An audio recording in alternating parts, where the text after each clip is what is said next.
au regard de ce que disent mes co-débatteurs, parce que c'est un acte élégant, c'est un acte de démocrate. Je serai à la place des autorités publiques. Monsieur Jean-François Kouassi, et il a très bien dit, est une autorité politique. Il fait de la politique. Il apporte une affirmation qui est qualifiée de grave par certains. Il dit que les concours seraient vendus. Vrai ou faux, il y a des efforts qui ont été faits.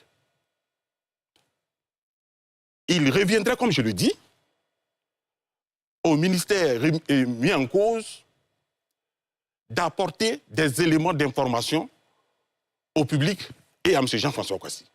Ainsi donc, si, comme le disent parfaitement, il y a eu des efforts qui ont été faits, etc., etc., et je peux m'en témoigner. Je suis très élogieux sur le concours de l'ENA, le concours de l'INFEJ, de la magistrature, parce qu'il y a, oui, des réformes énormes qui ont été faites. Il faut les saluer. Mais donc, il faut apporter ces preuves-là et disqualifier M. Jean-François Kouassi. C'est comme ça qu'on disqualifie un adversaire politique. L'erreur qu'on commet très souvent en Côte d'Ivoire, c'est quoi? On fait la promotion de nos adversaires politiques sans nous en rendre compte.